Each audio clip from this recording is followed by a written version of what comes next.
So finally दोस्तों, आज का जो वीडियो है ये बहुत ही ज़्यादा इंफॉर्मेटिव होने वाला है, क्योंकि आज हम बात करने वाले एक ऐसे टॉपिक पे जो कि हर किसी की प्रॉब्लम है।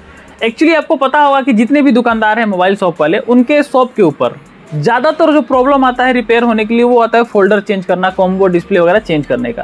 क्योंकि मतलब बाकी काम की अपेक्षा अगर देखा जाए, चार्जिंग पिन और फोल्डर ये सबसे ज़्यादा कॉमन प्रॉब्लम होती है और सबसे ज़्यादा बनने के लिए भी आता है। और कहीं ना कहीं देखा जाए तो चार्जिंग पिन से भी ज़्यादा फोल्डर ही चेंज करने के लिए आता है, क्योंकि ज़्यादातर गिरने के बाद वही फूटता है। ऐसे में प्रॉब्लम क्या होती है कि फोल्डर ख़राब हो जाता है लगाते समय। मैं आपको कुछ ऐसे टिप्स ट्रिक बताने वाला हूं जिससे कि आपका फोल्डर ख़राब होने का चांस बहुत कम हो जाएगा। और कुछ ऐसी गलतियां हम करते हैं जिसकी वजह से आपका फोल्डर में प्रॉब्लम आता है। और यहाँ पे अभी आप देखोगे तो मेरे पास देखो, यहाँ पे ये 3 फोल्डर पड़ा है जिसको मैंने लगा के रखा है। लगाने के एक दिन बाद ही प्रॉब्लम आ गया। ये चौथा, ये एक और फ़ोन है, ये हमने लगा के रख दिया था और इसमें प्रॉब्लम आ गई। अब आप बोलोगे कि जब आपके पास प्रॉब्लम आ रहा है तो वीडियो क्यों बना रहे हो? तो वही चीज़ आपको बताऊंगा कि हमारे पास ये प्रॉब्लम आई है इतना सेफ्टी रखने के बावजूद, तो इसमें और हम क्या कमी कर रहे थे, उसको आपको क्यों सुधारना है। तो ये आपका जो फोल्डर में जो हमारा 4 प्रॉब्लम आया है उसके जगह शायद एक आध पीस में प्रॉब्लम आए, बाकी सारा सेफ निकल जाए। तो इसके बारे में हम बात करेंगे। सबसे पहला चीज़, जब भी आपके पास फोल्डर के लिए कोई फ़ोन आता है, कॉम्बो के लिए कोई फ़ोन आता है, तो आप जब कॉम्बो लगाते हो तो कुछ कॉम्बो ऐसे होते हैं कि जो कि प्रॉब्लम देंगे ही देंगे, 100% चांस होता है। जैसे कि ये सैमसंग का M30 मॉडल है, M30 M31 में लग जाता है और इसमें सबसे ज़्यादा प्रॉब्लम आता है। मतलब मेरी शॉप पे तो सबसे ज़्यादा इसी में प्रॉब्लम है। अभी तक जितना हमने फोल्डर लगाया इसी में सबसे ज़्यादा दिक्कत आता है। चेक करें, दबाए, लगाए, सब ठीक किए, एकदम प्रॉपर चेक किए, और जैसे ही ग्लू लगा के फिट किए प्रॉब्लम आ गया। अब बोलो ग्लू घुस जाएगा, भाई ग्लू भी नहीं घुसता फिर भी प्रॉब्लम आ जाता है। और आप कई लोग कमेंट करके बोलेंगे दब जाने से आता होगा, लेकिन दबता भी नहीं है। क्यों नहीं दबता वो मैं आपको आगे बताऊंगा। तो ये सारी प्रॉब्लम आती है। तो अभी चलिए हम एक एक करके डिस्कस करते हैं कि आपको इसका सॉल्यूशन क्या है। तो सबसे पहली चीज़, अगर आपके पास कोई फोल्डर आता है तो इसमें कम से कम मेरे को लगता है कि 10 टॉपिक हो जाएगा जिस पे कि मैं आपको बताऊं कि क्या क्या करना चाहिए। तो पहला चीज़, आपके पास जब फोल्डर के लिए कोई फ़ोन आता है तो आप कितना पीस मंगाते हैं आपके ऊपर डिपेंड करता है। कभी भी 2-3 पीस ही मंगाइए। कई बार क्या होता है एक पीस में डैमेजिंग आ जाए तो आप दूसरा भी लगा सकें। तो आप मंगा लिए। मंगाने के बाद से आपको स्टेप बाय स्टेप चेक करना है। चेक करने का तरीका पहला होना चाहिए कि आप जब फ़ोन खोल रहे हैं तो उस समय आपको क्या करना है कि फ़ोन को चेक करना है। लगा के चेक कर लिए, सब ठीक है, सब लोग करते हैं। लेकिन उसके बाद आपको क्या करना है, जैसे मान लीजिए कि ये मेरा जैसे ये हमारा फोल्डर है, इसको हमने अंदर डाल के हम इसको चेक कर रहे हैं। सपोज करिए इसको मैं चेक कर रहा हूँ। अब चेक कर रहा हूँ तो यहाँ पे सब कुछ ठीक दिखा रहा है। तो आपको क्या करना है, इस पत्ते को ऐसे हिला उला के अभी चेक करना है कि कहीं झिलमिला तो नहीं रहा है, या फिर कहीं टच में कोई दिक्कत तो नहीं आ रही है। थोड़ी देर फोल्डर, मतलब कम से कम 2-4 मिनट भी छोड़ के और देखना है, थोड़ी देर रुक के कि हाँ प्रॉपर काम कर रहा है, इधर उधर हिल तो नहीं रहा है। पहला चीज़ सब लोग करते हैं। दूसरा चीज़ मैं क्या करता हूँ वो अब आपको बताता हूँ। इसके नीचे जो बबल झिल्ली आती है मैं आपको दिखाता हूँ। जैसे कि ये आपकी बबल झिल्ली, ये बबल झिल्ली आती है, इसको आपको कोई किसी भी बराबर जगह पे ऐसे सरफेस पे रख के और फोल्डर को चालू करके और नीचे लेंस के तरफ, क्योंकि इस पर स्टिकर लगा है, पूरी चीज़ ओके है, तो आपका अगर कोई दिक्कत आएगा, लाइन वगैरह भी आ जाएगा तो आपको फोल्डर वापस हो जाएगा। लेकिन अगर आप पेस्ट लगा दिए तो आजकल जानते हो पेस्टिंग वारंटी खत्म हो चुकी है, नहीं मिलता है। तो ऐसे में आपको क्या करना है, नीचे की तरफ, ये लेंस की तरफ ऐसे दबा के चेक करना है। नीचे ऐसे दबाना है। अब ऐसे दबाने से इतना तेज़ नहीं दबा देना है कि टूट ही जाए। मतलब एक होता है कि जैसे मान लो कई बार क्या होता है, जैसे कॉम्बो मैन्युफैक्चरिंग हुआ है, अंदर कोई बालू का डस्ट वगैरह अंदर लेंस में घुस गया है, और जब आप रबड़ लगाए तो वो बालू का कण एकदम नाजुक रहेगा, वो लेंस के ऊपर पड़ेगा, दबाव पड़ेगा, लेंस क्रैक हो जाएगा। तो अगर उसको क्रैक होना है तो अंदर पहले ही क्रैक हो जाए, हम दबाए क्रैक हो गया तो हमारा सेफ हो जाएगा, हम उसको वापस कर देंगे। लेकिन वही अगर आप लगाने के बाद रबड़ लगाए तब क्रैक हो तो गया काम से। तो इसलिए कभी भी आप क्या करिए कि जब भी आप कॉम्बो लगाएं तो इसको दबाएं, नीचे प्रॉपर ऐसे दबाएं। और दबाने से अगर आपका, मैं तो कहूँगा कि पूरा चारों तरफ दबाएं। मैं तो अपना खुद भी अगर बताऊँ तो मैं जैसे मान लीजिए सरफेस रखा है, मैं पूरा ऐसे दबाता हूँ और ऐसे ऐसे करके चेक करता हूँ। हालांकि अभी तक ऐसे करने से मेरा एक भी फोल्डर ख़राब नहीं हुआ है, एक भी ऐसे करने से, मारने से कभी फोल्डर ख़राब नहीं हुआ है।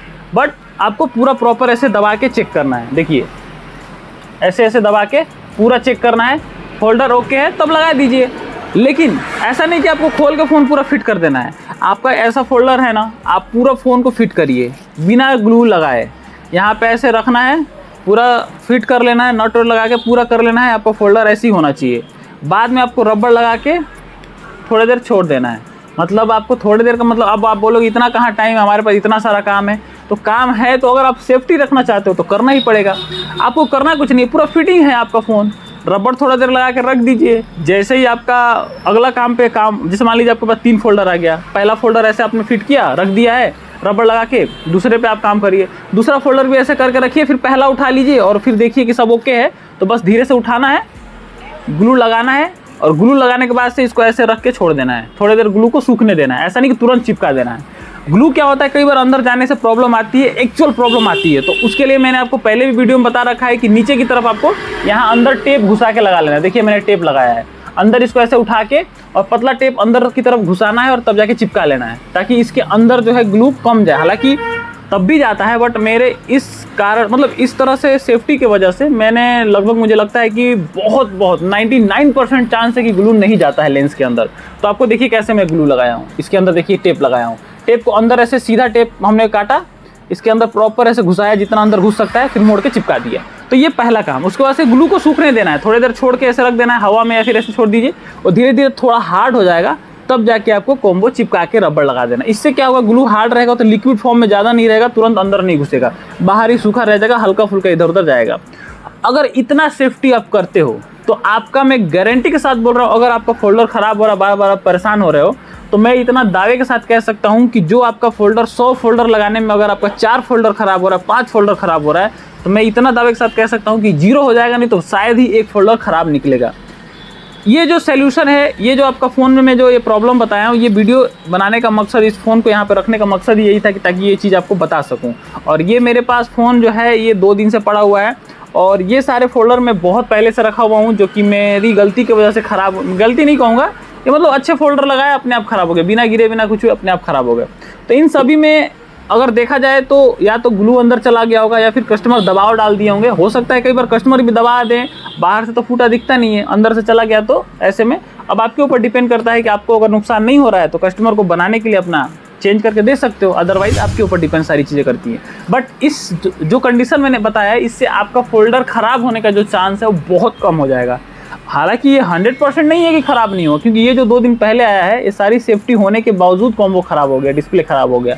अब ये प्रॉब्लम मैन्युफैक्चर डिस्प्ले की होगी, क्योंकि जब ये फोल्डर जब ज़्यादा दिन तक चलता है तो आपको पता हो कोई भी चीज़ जब रन करती है तो उसके अंदर हीटिंग की इशूज़ आती है। तो हो सकता है इसका जो लेंस है, इस लेंस के अंदर हल्का हीटिंग हुआ होगा और हीट की वजह से डैमेज हो गया होगा इसका सर्किट, और इसमें लाइन वगैरह या फिर जो भी प्रॉब्लम है आ गई होगी, और इसी की वजह से दिक्कत आती है। कई बार डिस्प्ले सॉरी दोस्तों, कई बार डिस्प्ले ब्लैंक हो जाता है पूरी तरह से। तो ऐसे में अब आप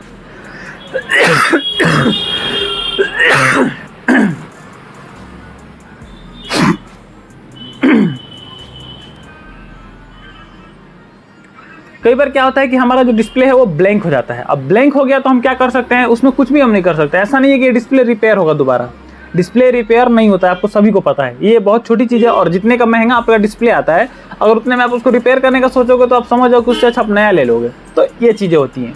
तो बस यही था मेरा कहने का मतलब। और आप कोशिश करिए, देखिए कस्टमर को किस रेट में आप डिस्प्ले लगा के दे रहे हो, क्योंकि हर शॉप पे अपना अलग अलग रेट होता है। कई लोग फोल्डर जैसे Y90 की बात करूँ तो कई जगह पे लोग 1000 रुपये में डाल देते हैं, कई लोग 1200 ले लेते हैं, हमारे एरिया में 1500-1600 रुपये भी लेते हैं। तो ये अपने ऊपर डिपेंड करता है। अब मान लो कि एक फोल्डर आपका कितने का आ रहा है, उसमें आप कितना % पकड़ रहे हो। ख़राब हो गया तो गारंटी दे दो, डबल भी कर दोगे, 2 बार भी लगा दो तो भी आपको प्रॉफिट बन रहा है, तो आप कर सकते हो। अब ये मैं एक तरह से किसी दुकान वाले को या फिर किसी कस्टमर को वो करने के लिए नहीं बता रहा हूँ, मैंने प्राइस आपको शो नहीं किया है। बस इतना समझिए कि देखिए फोल्डर लगाने में रिस्क है। अगर ये वीडियो एज ए कस्टमर देख रहे हैं तो आपको पता है कितना रिस्क है। अब सोचिए 4 फोल्डर ख़राब हुआ है, अभी 4 फोल्डर की कीमत क्या होगी आप अंदाज़ा लगाइए। चारों का चारों फोल्डर ख़राब है, और ये कितने टाइम में ख़राब हुआ है, क्या हुआ है, ये सारी चीज़ें मैं आपको पहले ही बता चुका हूँ। तो ये सारा नुकसान हमें ही उठाना पड़ता है। तो ऐसे कंडीशन में आपको ये चीज़ देखना समझना है कि कस्टमर को आप इतना रिस्क ले रहे हो तो पैसा तो हमको उसका लेना ही पड़ेगा। रिस्क हम ले रहे हैं, ख़राब हो गया तो हमको अपने पैसे जेब से भरना पड़ जाता है। अब मान लीजिए हम लगा के दिए, हम अपने, अब जैसे यही फ़ोन है, मैं बना के पूरा कंप्लीट करके रख दिया था, कस्टमर आए ले जाने के लिए, मैंने ड्रॉस से निकाला, देख रहा हूँ फ़ोन में प्रॉब्लम है, डिस्प्ले ख़त्म है, तो हमारा ही नुकसान है। तो इस तरीके से होता है। और ये 2 दिन पहले का बात है, मैंने पहले ही बताया। तो मैंने जो आपको तरीका बताया वो रिस्क आपका 100% ख़त्म कर देगा। कुछ % बचेगा, एक आध पीस ख़राब होगा, बाकी इस तरीके को ट्राई करिए। ग्लू को आपको सुखाना है, थोड़ी देर लगाने के बाद से फ्रेम के अंदर कॉम्बो को पूरा फिट नहीं करना है। ग्लू लगा के पहले, रबड़ वगैरह लगा के पहले फिट करके कॉम्बो बिना ग्लू लगाए रख देना है। दूसरा फ़ोन अपना काम करिए, थोड़ी देर छोड़ दीजिए, फिर उसको रबड़ निकाल के नीचे यहाँ पे टेप लगाना है और दबा दबा के पूरा देखना है। ऐसे ऐसे करोगे तो सबसे बड़ी बात इसमें चेक करने में क्या होती है कि कई बार ऐसा होता है कि रबड़ लगाने के बाद हमारा लाइन आ जाता है या फिर टच ऑटोमेटिक दर्द होने लगता है, तो ये या फिर पत्ते में कोई दिक्कत आ जाती है। तो ये जब आप काम कर लोगे ऐसे हिला डुला के, तो आपको कोई भी प्रॉब्लम आना होगा पहले ही आ जाएगा। आपका इसके ऊपर पूरा लगाया, ग्लू आपने लगाया नहीं है तो आसानी से वापस हो जाएगा। अब ये कहने का मतलब नहीं है कि आप फिजिकल डैमेज कर दें, फिजिकली डैमेज नहीं होना चाहिए, तभी आपको पता होगा तभी वापस होता है। इंटरनली कोई डैमेजिंग आती है कॉम्बो की गलती की वजह से, तो आपको पहले ही बच जाएगा। तो बस यही था वीडियो। अगर आपको कुछ सीखने को मिला, अच्छा लगा हो तो वीडियो को लाइक करिएगा, चैनल सब्सक्राइब करिएगा। बाकी अगर इसी प्रकार की वीडियो देखते रहना चाहते हैं तो आप लोग चैनल से जुड़िएगा जरूर, सब्सक्राइब करके जरूर जाइएगा, बिना सब्सक्राइब किए लाइक किए मत जाइएगा। तो बस इस वीडियो में इतना ही, मिलेंगे किसी और वीडियो में, तब तक के लिए जय हिंद दोस्तों।